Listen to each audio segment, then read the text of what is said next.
Hija mía, por cuanto más grande es una obra, y por cuanto más bien debe llevar a la familia humana, tantos más sacrificios heroicos se requieren. ¿Qué tal, amigos? ¿Cómo están? Diálogos Divinos, les saludamos el doctor Salvador Tomasini. Hola, amigos. Alejandro Carrega. Hola, buenas noches. Y su servidora Alejandra López. ¿Qué les parece el inicio de este programa? Un tema muy interesante. Así es, o sea, es una frase muy contundente, ¿no? Por cuanto más grande es una obra y por cuanto más bien debe llevar a toda la familia humana, tantos más sacrificios. Esto nos va a ir conduciendo en esta frase a todo lo que Luisa tiene que hacer para llegar a obtener el reino, ¿sí?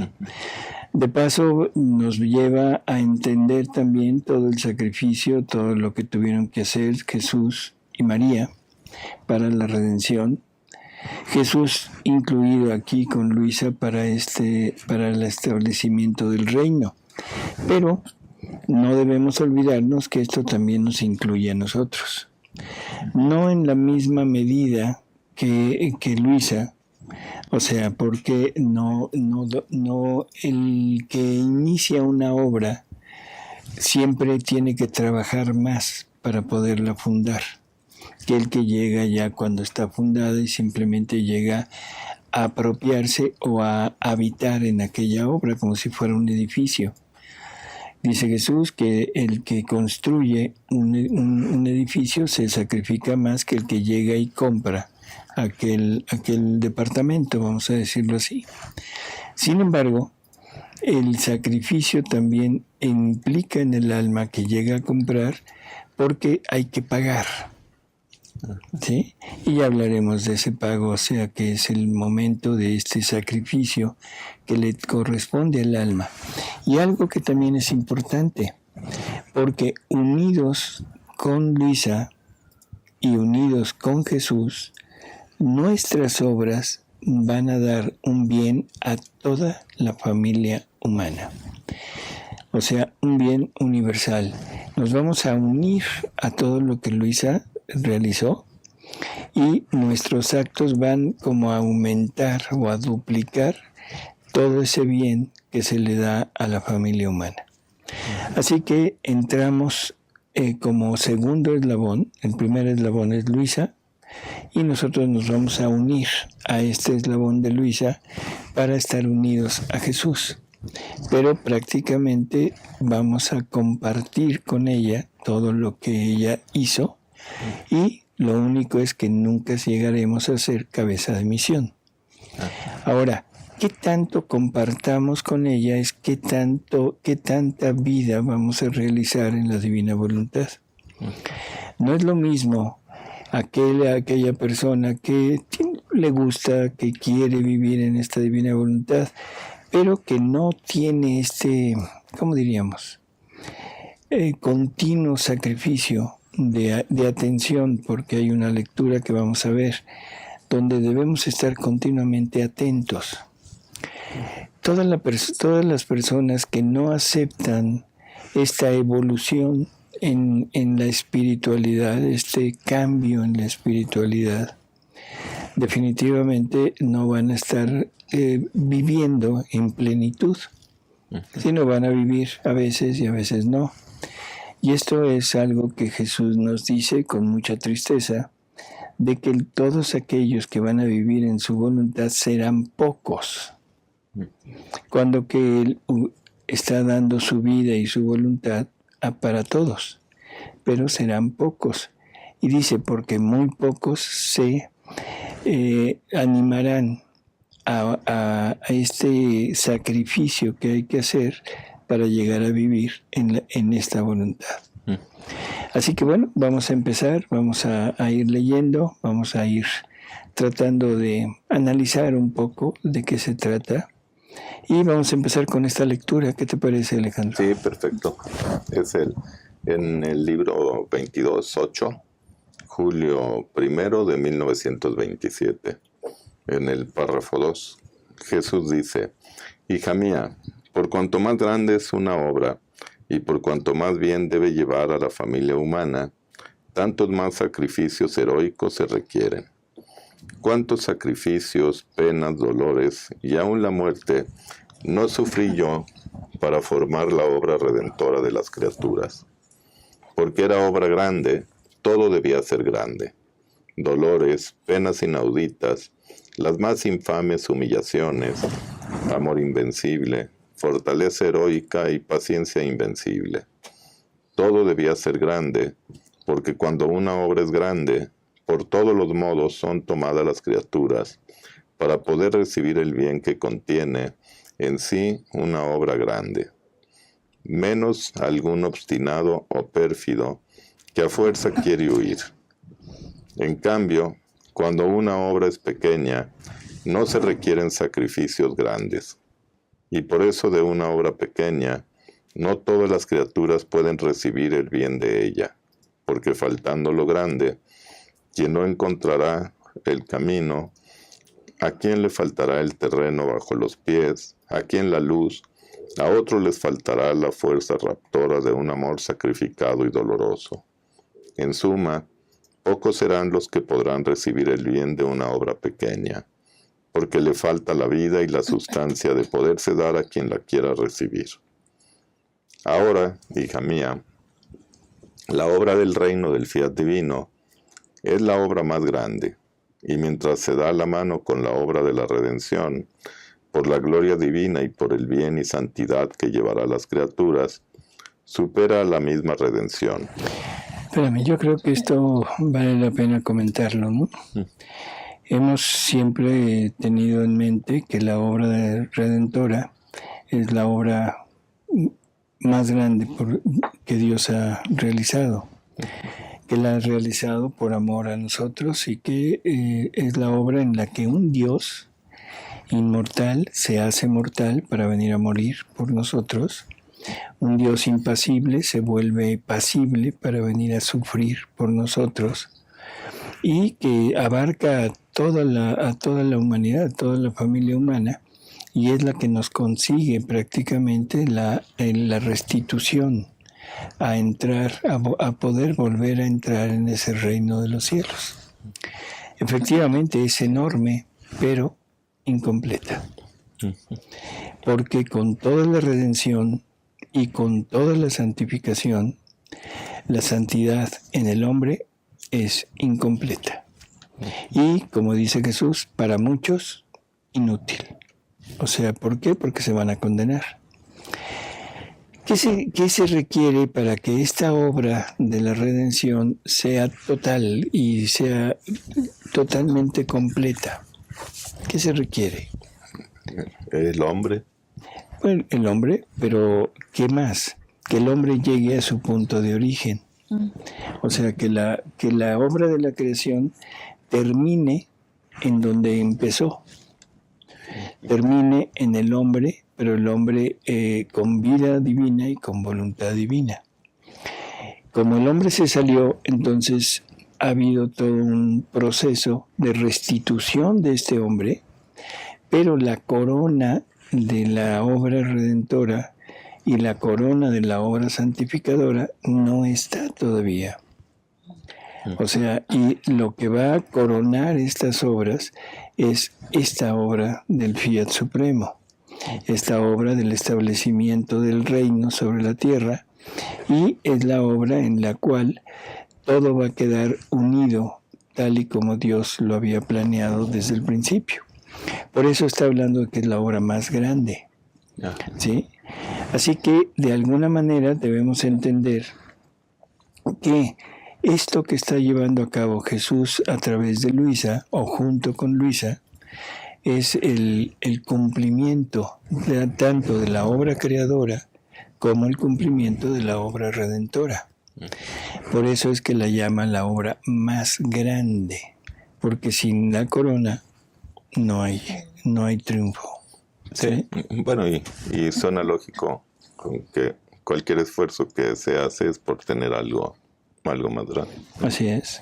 O sea, si Jesús da la vida, es porque va a haber más vidas de Jesús. Esa muerte de Jesús, o sea, ese sufrimiento de Jesús, se va a transformar en vida. Sí, así es. Vamos a seguir leyendo. Ahora, hija mía, la obra del reino del fiat divino es la obra más grande, y mientras se da la mano con la obra de la redención, por la gloria divina y por el bien y santidad que llevará a las criaturas, supera la misma redención. Y por eso se requieren grandes sacrificios, penas y dolores sin número, oraciones incesantes. Por eso debía elegir a una criatura que voluntariamente debía aceptar el gran sacrificio de tantos años, de tantas variadas penas, y yo haré conocer a los hijos de mi reino cuánto nos ha costado a ti y a mí este reino de mi voluntad, para hacer que todos pudieran entrar en él, dándoles las vías abiertas por todas partes y en todos los modos para vencerlos y hacerlos venir. Caminos de luz, caminos de penas, caminos todas las manifestaciones y verdades que he manifestado, y haré ver el esfuerzo increíble que has hecho en el escribir, para hacer que nada faltara, para hacerles encontrar terreno sólido y caminos seguros, para atraerlos con fuerza invencible y hacerles formar posesión del reino del fiat supremo. Bueno, o sea, ¿qué nos está diciendo? Bueno, simplemente todo lo que Luisa tiene que pasar, todo lo que Luisa tiene que sufrir, tiene que ser conocido para que nosotros que queremos aspirar a este reino sepamos lo que le costó a Luisa. Y bueno, lógico, junto con ella pues está Jesús. En su redención, él sufre incluso por el reino, pero no era su misión transmitirlo. María, todo lo que sufre por el reino de la redención y por el reino de la divina voluntad, o sea, del reino ya de Dios en la tierra, pero tampoco era su misión transmitirlo, pero era su misión el conquistarlo, el lograrlo. Por lo tanto, tuvieron que sufrir cantidad de sufrimientos para que esto se lograra llevar a cabo. Así que bueno, empezamos con este conocimiento de todo lo que Jesús quiere hacer con nosotros y todo lo tiene que llevar a cabo a través de Luisa. Lo curioso era que Luisa no quería que nos enteráramos de todo esto que pasaba con ella, pero era necesario que lo supiéramos. Claro. Y eso le causaba más sufrimiento. Eso le causaba más sufrimiento, así es. Pero es una muestra de esa, ¿cómo diríamos? Humildad de Luisa, de no querer aparecer su pequeñez, y sentía realmente vergüenza de aparecer, ¿no? Sin embargo, la obediencia la hace poner todo por escrito, porque le dice Jesús, bueno, es que si no apareces tú, entonces yo, cuando me lean, ¿a quién me estoy dirigiendo? Sí. Al aire, ¿sí? Sí. Es interesante, ¿no? Bueno. Dice en el 4, cuando las humanas generaciones conozcan todos los conocimientos del querer divino, los grandes bienes de mi reino y cómo quien lo ha impetrado ha sufrido tan grandes sacrificios, mis conocimientos y tus sacrificios, unidos juntos serán imanes potentes, ayudas irresistibles, reclamos incesantes, luces penetrantes, voces ensordecedoras, que ensordeciendo todas las otras cosas, le quedará el oído para escuchar las dulces enseñanzas del fiat divino y a aceptar un reino que con tantos sacrificios les ha sido conseguido. Por eso, para formar una obra grande, hay mucho que hacer y que sufrir. Uh-huh. Sí, pues, para lograr una obra grande. Esto es lo que Luisa tiene que hacer. ¿Qué tenemos que hacer nosotros para aceptar este reino? Sufrir. Sufrir. Casi lo mismo. Casi lo mismo. No en el sentido de formarlo, pero en el sentido de transmitirlo en mí. Tengo que desapegarme de todo. No tengo que llegar a los extremos a que Jesús lleva a Luisa. Eso estamos totalmente de acuerdo. Pero el desapego, el arrancar de mí todo lo que yo tengo en mi interior, el darle muerte a mis actos de voluntad humana, eso, perdón, pero eso duele. Sí. ¿Sí? Duele. Y lo que me anima a eso es el amor por Jesús y la esperanza de ese reino que le sirva a toda la humanidad y que toda la humanidad pueda entregarse a Jesús, que es lo que Jesús anhela. Porque a final de cuentas, si amamos a Jesús, queremos exactamente darle a Él lo que Él desea. Y lo que Él desea son las almas. Así que para lograr almas se requiere este sufrimiento. Sí, porque al final de cuentas ya sabemos qué vamos a lograr con el sufrimiento. El fin de nuestros sufrimientos va a causar un bien a Jesús y a la humanidad. Así es. Eso nos anima a sufrir. A sufrir. Bueno, vamos a continuar con otras lecturas para ir penetrando cada vez más. En el libro 1, en la parte 42, en el párrafo 42, se llama Espíritu de Mortificación. Y dice Luisa: después de algún tiempo en que traté de ejercitarme en estas cosas, a veces haciendo y a veces cayendo, si bien veo claro que aún me falta este espíritu de rectitud y siempre quedo más confundida pensando en tanta ingratitud mía, Jesús me habló y me hizo entender la necesidad del espíritu de mortificación. Si bien me recuerdo que en todas estas cosas que me decía, me agregaba siempre que todo debía ser hecho por amor suyo, y que las virtudes más bellas, los sacrificios más grandes, se volvían insípidos si no tenían principio en el amor.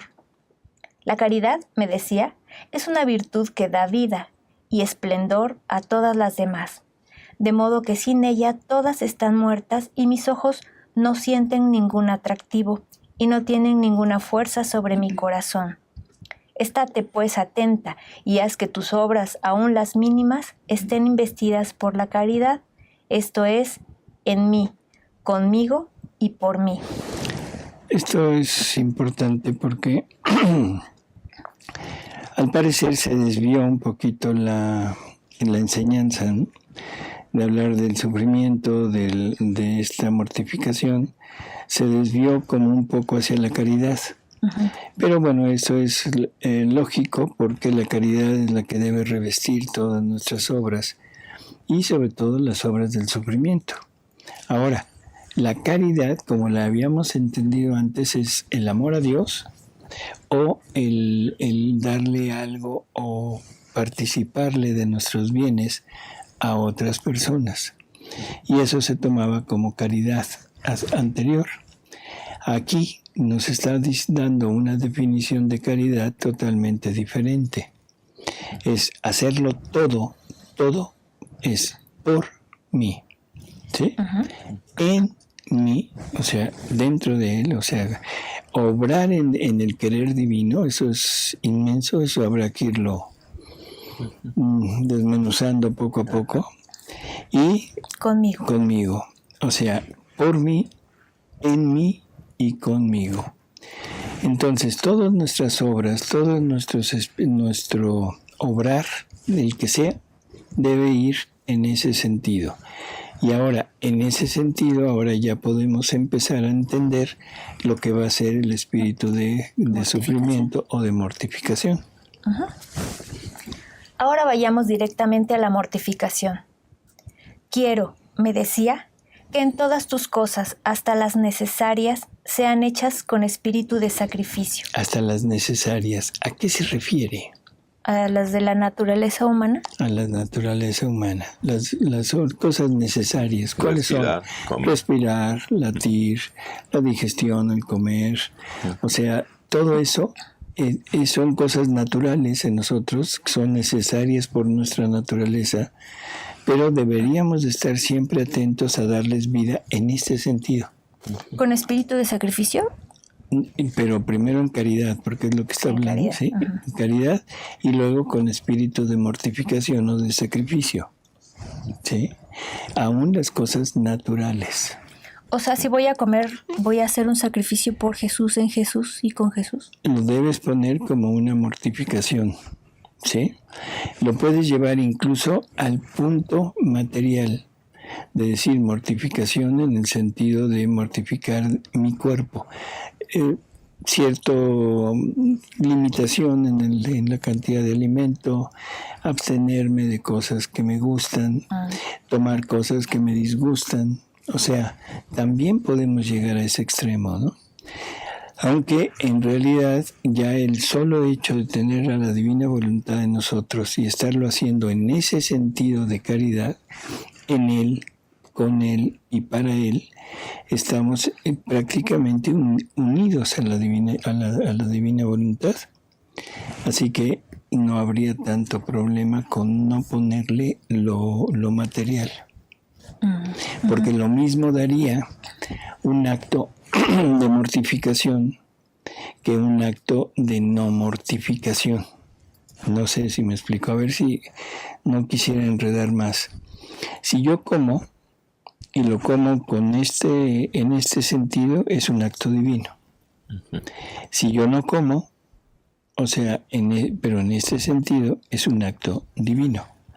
Y no hay acto divino más grande que otro, son iguales. Pero le puedo agregar un plus, ¿sí? Un extra. Y ese plus o ese extra sería la mortificación del cuerpo. Y eso me llevaría a una purificación más rápida, a una purificación más profunda y sobre todo a quererme unir con los actos de Jesús. Se sobreentiende que no puedo decir que como en la divina voluntad y que con espíritu de caridad, si soy goloso y voy y me doy una comida de esas que después ya no puedo y sigo comiendo, ¿no? Porque eso ya es gula. Entonces no se trata de decir es lo mismo la gula que el ayuno. Es el comer para vivir, no vivir para comer. Entonces el comer para vivir es acto divino, igual que acto divino es la mortificación. Ahora, el plus, como decíamos, es la parte humana que me sirve como algo ya más... ¿cómo decirlo? Bueno, es algo que se le agrega a lo anterior. Jesús nos dijo en el Evangelio, los amigos del novio no pueden ayunar estando el novio con ellos. Ya cuando el novio se vaya, cuando ya se aleje, entonces ayunarán. Y vivir en la divina voluntad es vivir en una unión perfecta, continua con el novio. ¿Sí? Así que podríamos hacer un ayuno continuo o podríamos vivir en continuo vida normal estando el novio con nosotros. Si el novio no está, entonces el ayuno me es necesario. El ayuno ya físico, ¿no? Sí. Así es. Mira, tus obras no pueden ser reconocidas por mí como mías si no tienen la marca de la mortificación. Así como la moneda no es reconocida por los pueblos si no contiene en sí misma la imagen de su rey, es más, es despreciada y no tomada en cuenta, así es de tus obras. Si no tienen el injerto con mi cruz, no pueden tener ningún valor. Mira, ahora no se trata de destruir a las criaturas, sino a ti misma, de hacerte morir. Ojo con eso. ¿Qué mortificación más grande puede haber que destruirse a sí mismo? El ego, que tanto nos... El ego, el yo, ese yo tremendo que tenemos, y que ese yo es nuestra voluntad, ¿no? Así que bueno, entendamos que ese punto de espíritu de mortificación y de sacrificio está exactamente en eso, no tanto en la parte externa, ¿sí? Sino en esto. Y esto es recordando en el Antiguo Testamento de estoy cansado de tus ayunos y lo que quiero es el ayuno, pero el ayuno de tu alma, el ayuno de deja de abusar del prójimo, sé caritativo. ¿No? ¿De los apegos también? ¿Sí? de hacerte morir para vivir solamente en mí y de mi misma vida. Es verdad que te costará más que lo que has hecho, pero ten valor, no temas. No lo harás tú, sino yo, que obraré en ti. Esto se aplica a nosotros. Aquí hay otra cosa. Se está hablando también en las personas algunas personas que hablan de la divina voluntad, que todo esto no es para nosotros, que todo esto es para Luisa. Estamos de acuerdo en el sentido que lo manejamos hace un momento, o sea, la cabeza del reino es Luisa. Ahí estamos sin discusión. Sí. Pero recordemos que para vivir en la divina voluntad hay 4 grados. O sea, cuando menos así Jesús lo pone. 4 grados, desde aquel, lo compara con la luz, dice aquel que está dentro de su casa con las ventanas cerradas, o sea, las cortinas cerradas, está recibiendo luz, sí, pero una luz mínima y sin los efectos de la luz. Si esa persona sale al exterior, recibe más luz, sí, pero está parado sobre la tierra. Necesita la tierra. Sí.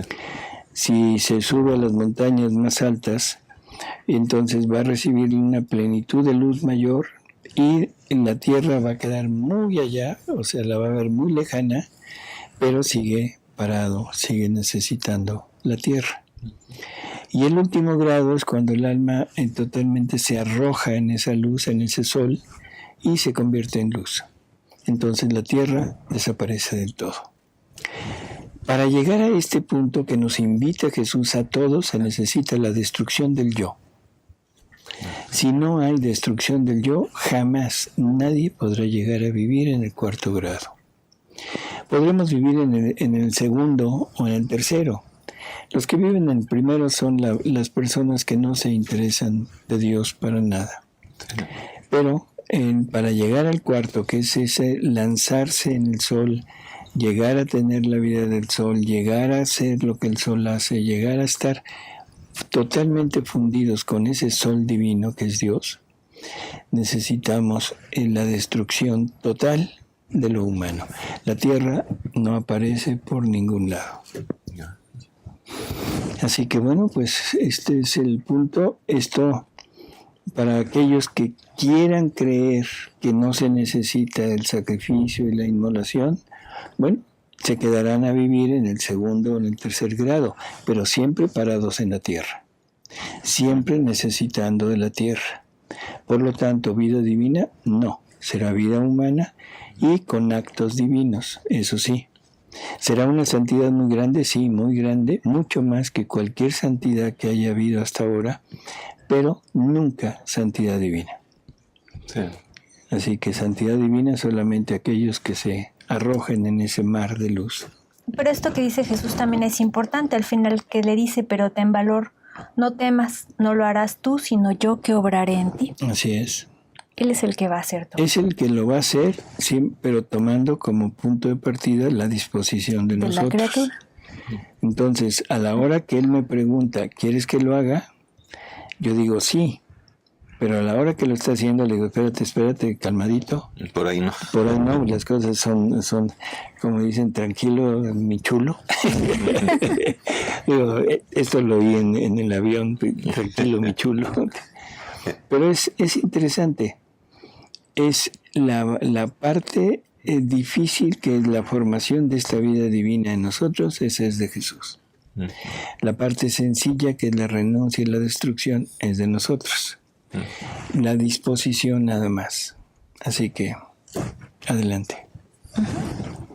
Entonces recibía otras luces sobre la aniquilación de mí misma y me decía, tú no eres otra cosa que una sombra, que mientras quieres tomarla, te huye. Tú eres nada. Eso es otra cosa que es tremenda. Ay, sí. Tú eres nada. Parece como muy fuerte. Bueno, no parece, es muy fuerte. Sí. Pero es una realidad. O sea, Dios crea la nada en nosotros. La nada no existe. O sea, no existía así en términos generales.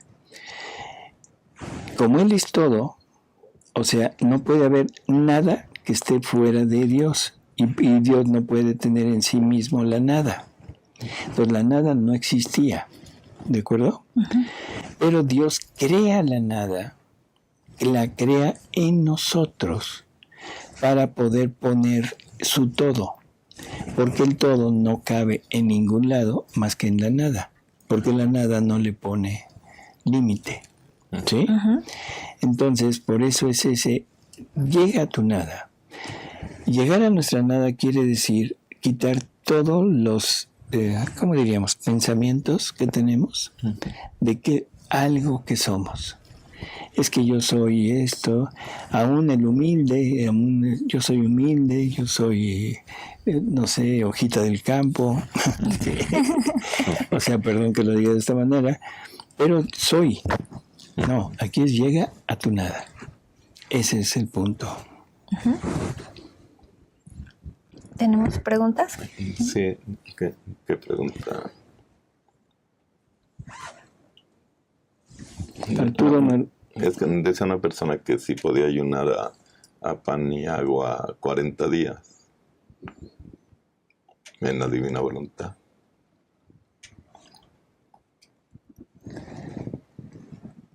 Dice, ¿es correcto en divina voluntad? Dice, conozco a personas en la divina voluntad.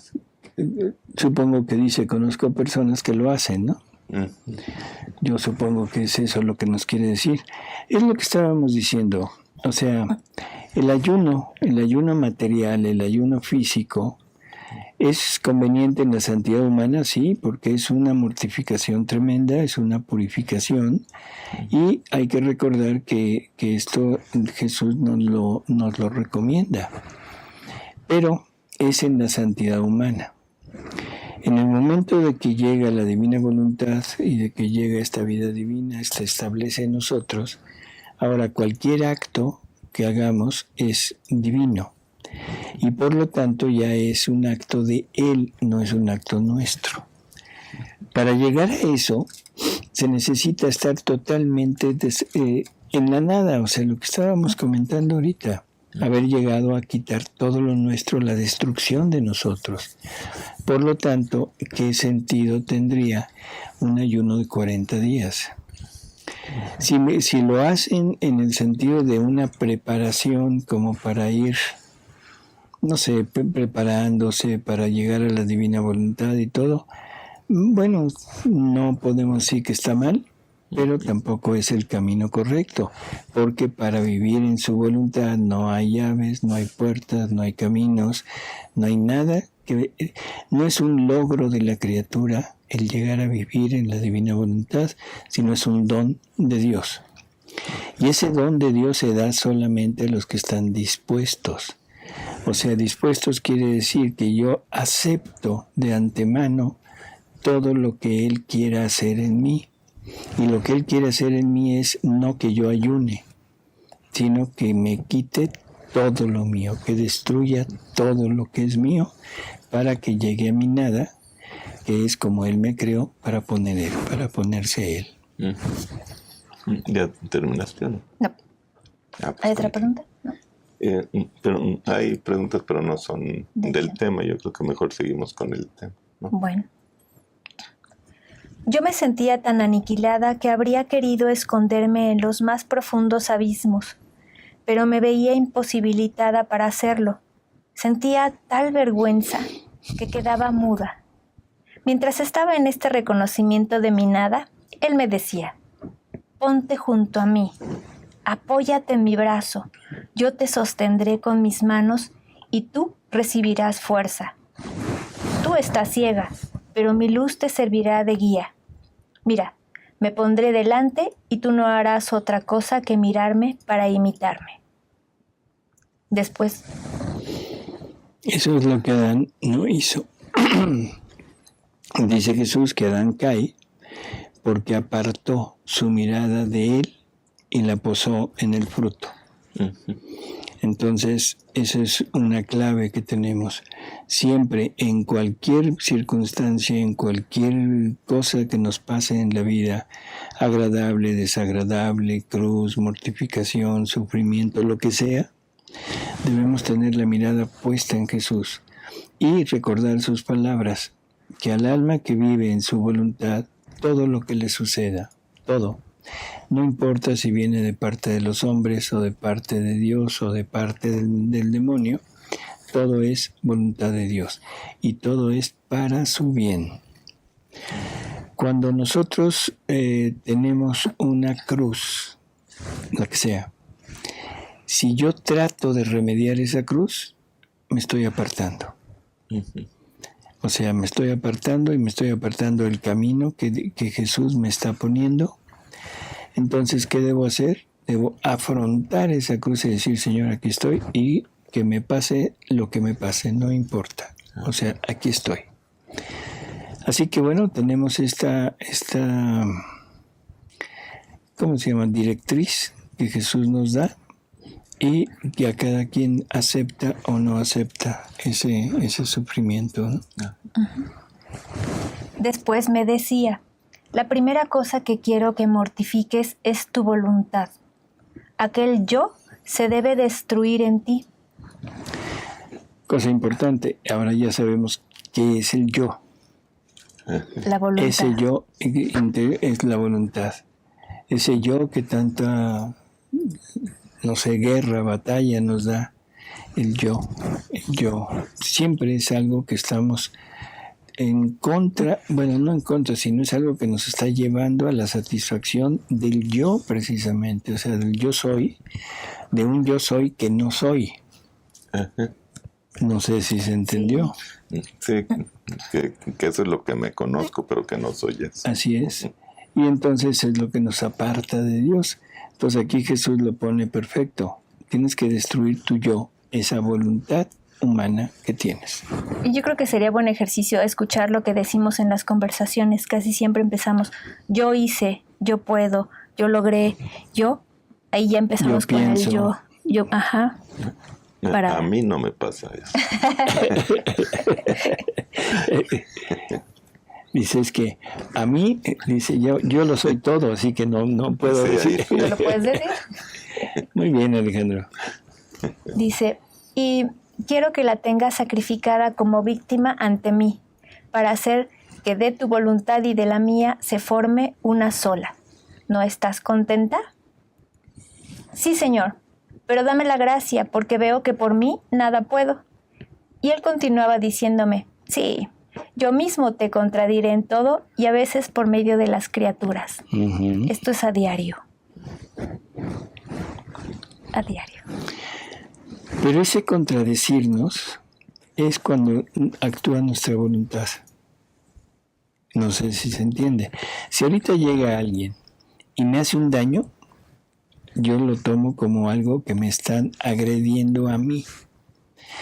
Pero si me entro en este ambiente de la divina voluntad, en el momento que alguien llega y me agrede a mí, no es a mí, es a Jesús el que están agrediendo. Entonces, hay dos cosas que debo hacer. Primero, reparar a Jesús por lo que está sufriendo, por lo que le están haciendo.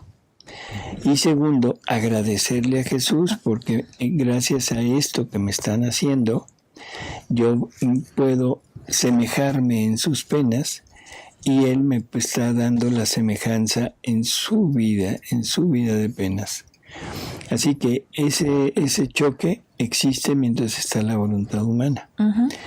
Señales para saber que vivo en la divina voluntad.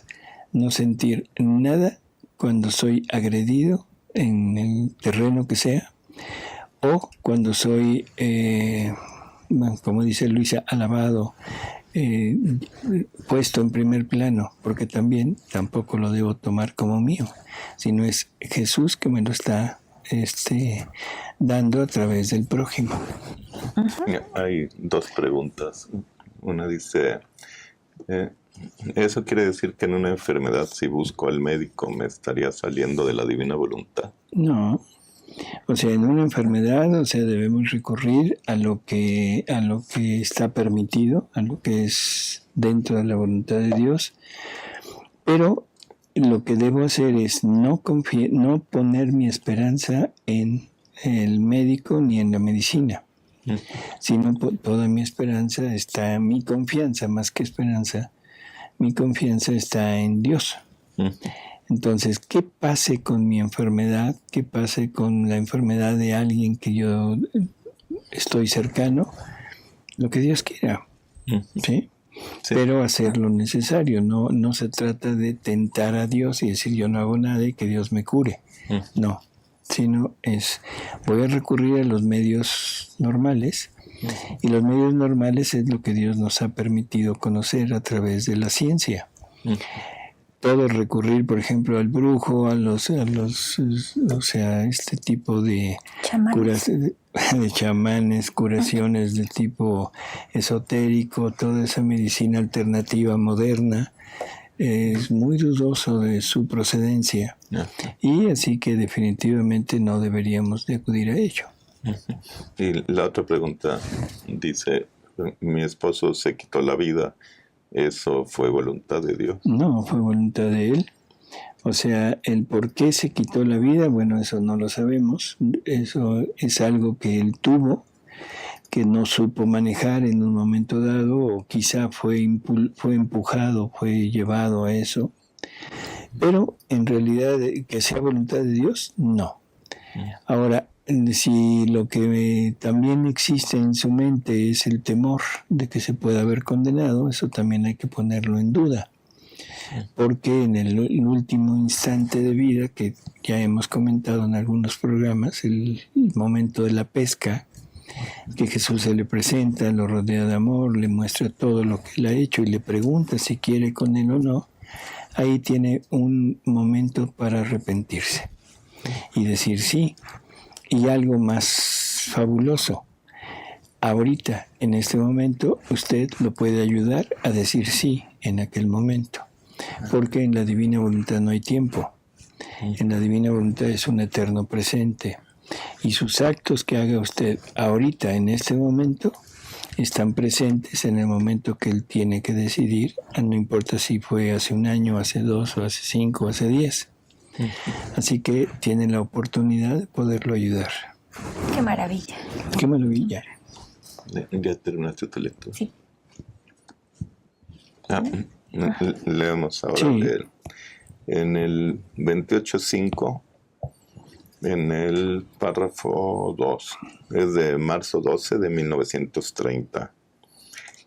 Dice Jesús: hija mía, nuestra sabiduría infinita, cuando debe dar un bien a la criatura, no cuenta el tiempo sino los actos de las criaturas, porque ante la divinidad no existen días y años, sino solo un día perenne, y por eso no medimos el tiempo, sino que vienen contados por nosotros los actos que han hecho. Así que en aquel tiempo que a ti te parece tan largo, no habían sido hechos los actos queridos por nosotros para venir a redimir al hombre. Y solo los actos determinan hacer venir el bien, y no el tiempo. Mucho más que obligaban a nuestra justicia a exterminarlos de la faz de la tierra, como sucedió en el diluvio, que solo Noé mereció, con el obedecer a nuestra voluntad y con la prolijidad de su largo sacrificio de fabricar el arca, el salvarse con su familia y encontrar en sus actos a continuación de la nueva generación en la cual debía venir el prometido Mesías. Un sacrificio prolijo y continuo posee tal atractivo y fuerza raptora sobre el ente supremo que lo hacen decretar dar bienes grandes y continuación de vida al género humano. Si Noé no hubiese obedecido y no se hubiese sacrificado en cumplir un trabajo tan largo, habría sido arrollado también él en el diluvio. Y no salvándose a sí mismo, el mundo, la nueva generación, habría terminado. Mira qué significa un sacrificio prolijo y continuo. Es tan grande que pone a salvo a sí mismo y hace surgir la vida nueva en los demás y el bien que hemos establecido dar. He aquí el porqué para el reino de mi divina voluntad he querido tu largo y continuo sacrificio de tantos años de cama. Tu largo sacrificio te ponía a ti a salvo. Espérame tantito. Tu largo sacrificio de tantos años de cama. ¿Sí? Sí. ¿Qué está diciendo? Que fue sacrificio, que ella estaba bien como para poder levantarse. Que fue un ofrecimiento de ella, fue un sacrificio de ella y fue un acto de victimado. Ella se ofrece víctima, no solo a sufrir las penas de Jesús, sino también se ofrece víctima a no volverse a levantar de la cama, a caer en su estado habitual, que era esa rigidez. O sea, todo esto entra dentro del conjunto de ofrecimiento de víctima de Luisa. O sea, no es nada más los sufrimientos interiores, sino también eso. Dice, tu largo sacrificio te ponía a ti a salvo, más que arca en el reino de mi divina voluntad, e inclina a mi bondad a dar un bien tan grande como es el de hacerla reinar en medio a las criaturas. Ya terminé con eso. Y hoy confirma lo que dijo hace rato, que para Dios no hay tiempo. Así es, o sea, es un eterno presente, por eso es que es una maravilla el vivir en la divina voluntad, ¿no? Porque ahora podemos, de alguna manera, no importa el tiempo que haya pasado, poder influir en aquellas personas, ayudarles, ¿sí? Ayudarles a decir sí, que eso es lo importante. A decir sí. Si les podemos ayudar a vivir en más acercados a Dios y todo, perfecto. Pero, bueno, si no, cuando menos que se salven. De aquí para adelante podemos influir en todos los que vengan para que puedan vivir en la divina voluntad, para que se decidan, se animen a vivir en la divina voluntad. A los anteriores no, porque no se conocía. Sí, pero tanto los presentes como los futuros, sí. Y también está en presente el sacrificio de Luisa. Está Así en es. acto presente todos estos años de cama y de sufrimiento. Así es. También nos sirven como plataforma, como una plano para depositar nuestros sacrificios, nuestras penas, para unirlas a las de Luisa y darlas como reparación. Exactamente. Bueno. ¿Cuál sigue? La reina. La reina. Bueno, también encontramos a María, que María también hizo su parte de sacrificio. ¿Leemos? Sí, por favor. En el libro de la Reina del Cielo, en el reino de la divina voluntad, que ya conocen, en el quinto paso, que es el quinto día, dice la Virgen: hija mía, tal vez a ti no te parezca grande mi sacrificio de vivir sin mi voluntad, pero yo te digo que no hay sacrificio semejante al mío. Más bien, todos los otros sacrificios de toda la historia del mundo se pueden llamar sombras comparados al mío. No tiene nombre esto que están diciendo. Todos los sacrificios de toda la humanidad, desde Adán hasta el último hombre que haya, no se pueden comparar al sacrificio de la Virgen. ¿Y cuál es el sacrificio de la Virgen? A tener atada su voluntad. No darle nunca vida a un acto de su voluntad humana. A eso está llamada Luisa. Nada más que Luisa es salida de pecado original. María es inmaculada, o sea, María es toda su vida. Luisa es del momento que se le da el don en adelante. ¿Sí? Y a eso estamos llamados nosotros.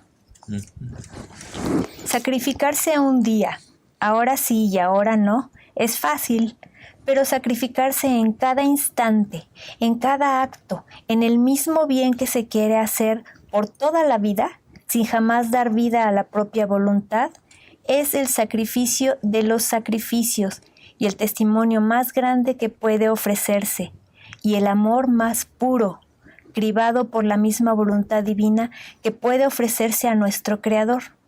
Es tan grande este sacrificio que Dios no puede pedir nada más de la criatura, ni ella puede encontrar cómo puede sacrificarse más por su Creador. Ahí está el top.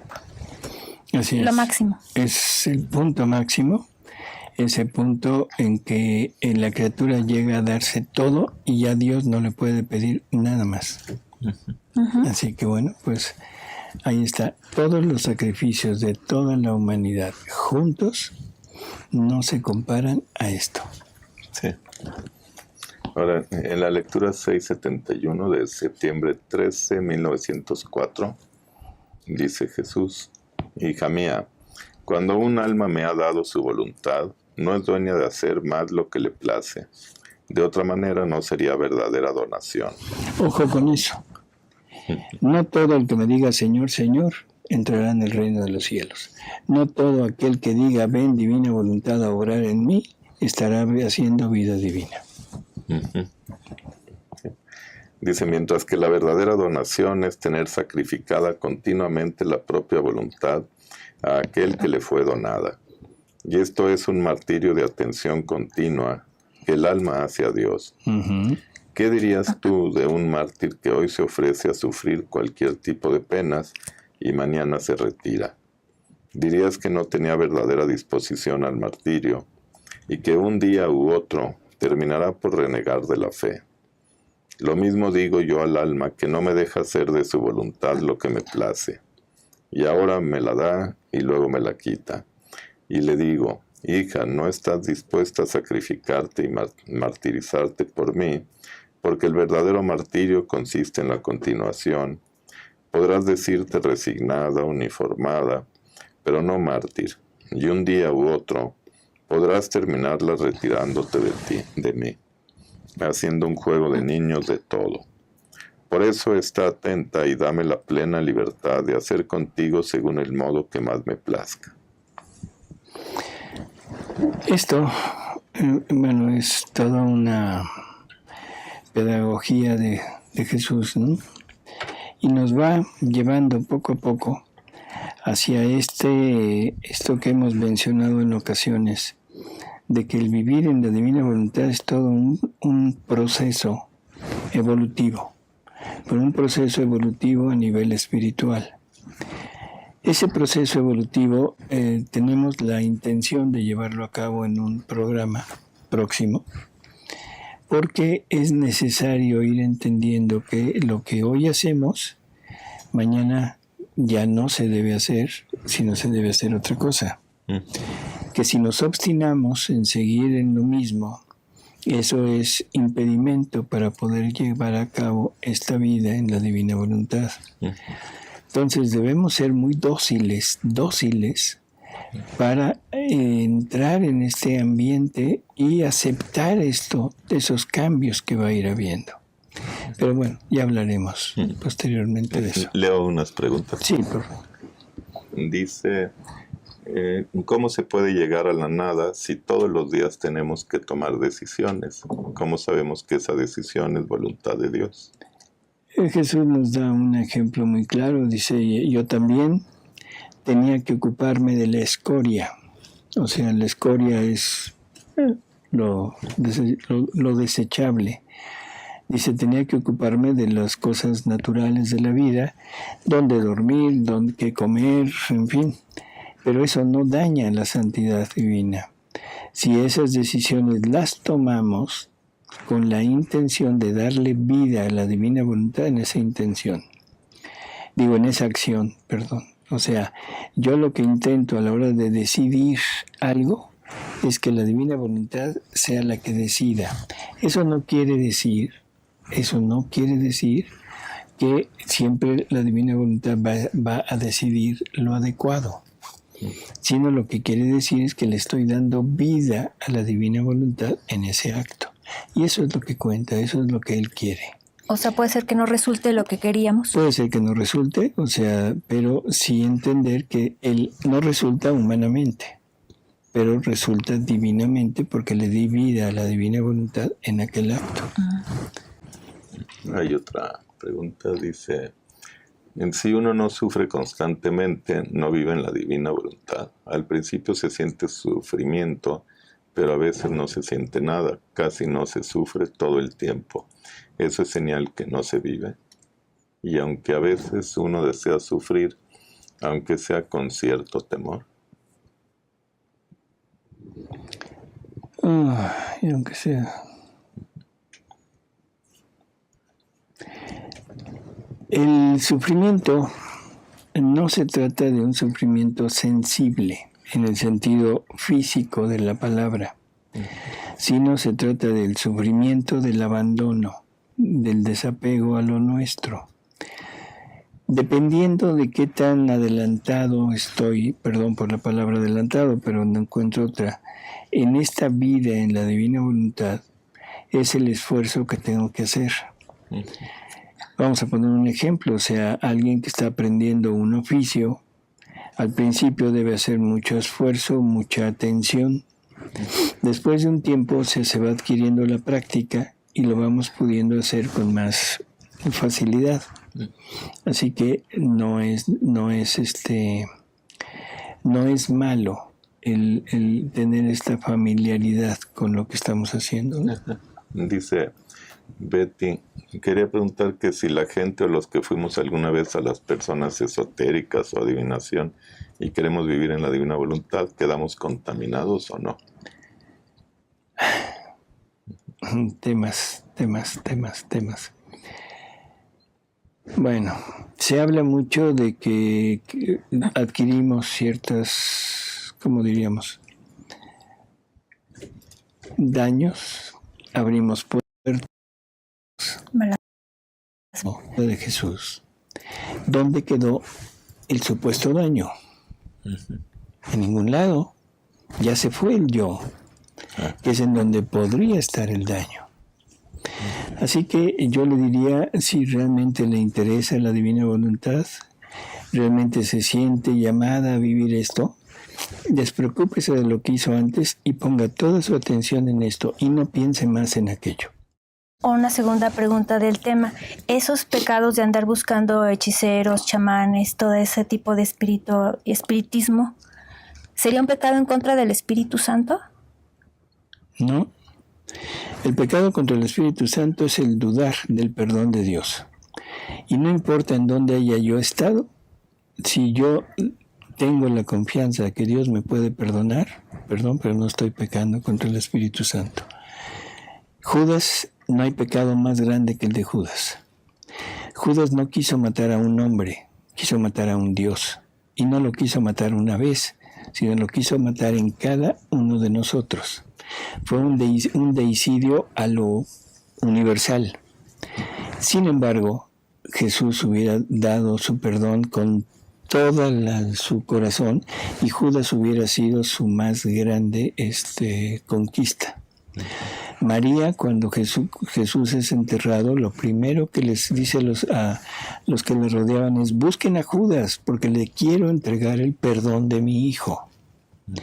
Pero Judas pecó contra el Espíritu Santo por soberbia, porque dijo: mi pecado es tan grande que ni Dios me lo perdona. Ese es el pecado contra el Espíritu Santo. Así que el entrar en donde quieran entrar, no lo podemos llamar pecado contra el Espíritu Santo. Gracias. Son pecados que se tienen que confesar. Pues, ya, claro, eso sí, o sea. Sí. ¿En cuál nos quedamos? Dice: una familiar ha sido dañada por los hombres, comenzando por su papá, y ahora que ya es mayor de edad, conoció a una chica y llegaron ya a establecer una relación sentimental. ¿Qué poder hacer? Pues dice: ya hablamos con ella para explicar lo malo y mortal. La llevamos con 3 sacerdotes, ya está tomando el querigma, pero aún sigue teniendo contacto con la chica. Yo le diría que esto es un problema tremendo, es un problema de un desquiciamiento de identidad en el alma, porque esto es un vicio del alma. Los motivos pueden ser múltiples, en este caso una persona que es agredida, o sea, quién sabe desde qué puntos de vista, pero es agredida desde niña. Puede llegar a conflictuar el afecto sobre todo con el padre, o sea, con el sexo complementario, y puede sentirse más llamada a entablar una relación sentimental con una persona del mismo sexo. ¿Qué es lo que puede dar resultado en esto? Yo le diría que aquí vamos a recurrir a lo que Jesús nos promete. Jesús le promete al alma que llega a vivir en la divina voluntad que le concederá las más grandes conversiones.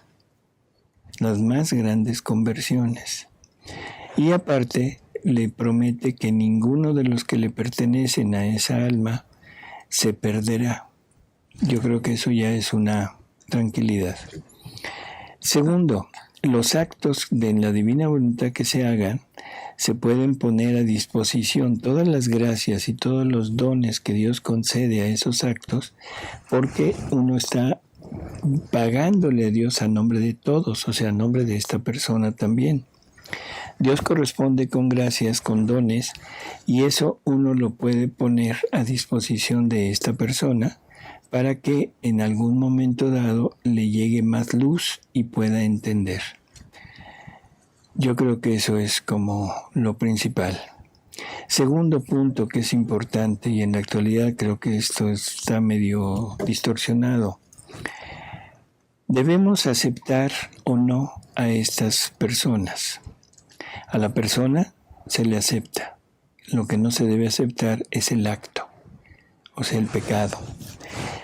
¿Qué quiero decir?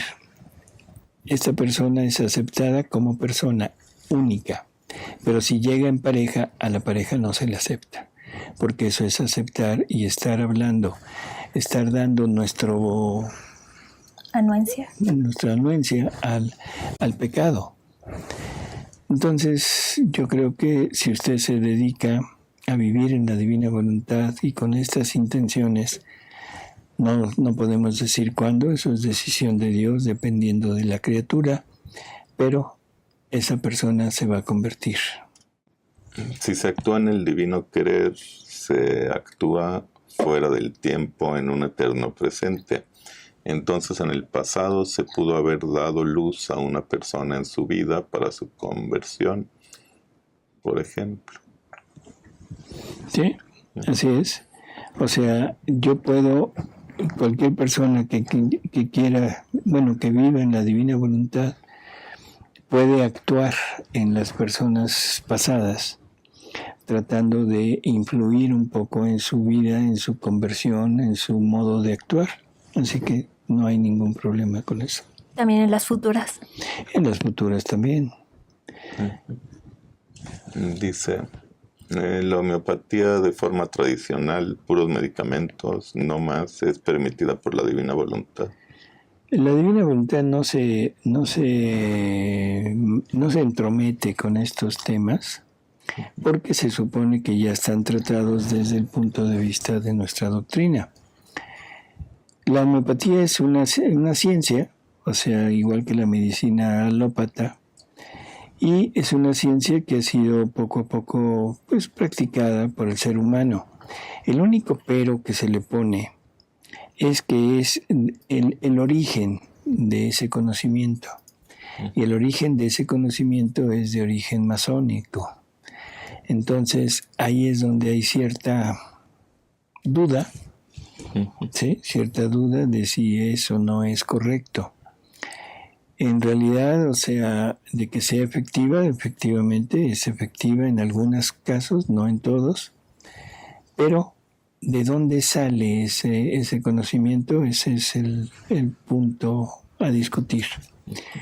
Yo diría, esto es ya mi opinión personal totalmente, yo diría mejor no me entrometo. Tenemos la medicina alópata, que sea como sea tiene más recursos que la medicina homeopática, y definitivamente también es mucho más efectiva que la medicina homeopática, aunque muchas personas le tienen más confianza a la otra porque dicen que no es medicamento lo que toman, sino son chochitos. ¿Sí? O sea, bueno, eso es lo que dicen las personas, pero yo diría desde el punto de vista espiritual, lo único es eso, el origen, y que no sabemos exactamente el por qué salió esto de ahí. Y pues son las preguntas que hay. Pues amigos, gracias. No alcanzamos a abarcar el tema. Trataremos de hacer el siguiente programa del mismo. Y pues aquí nos vemos en el próximo programa. Alejandra, Gracias, muchas doctor. gracias. Alejandro, Gracias, doctor. Gracias, Ale. y nos oímos, nos vemos la próxima semana. Gracias a ustedes por su participación y sus saludos. Hasta luego.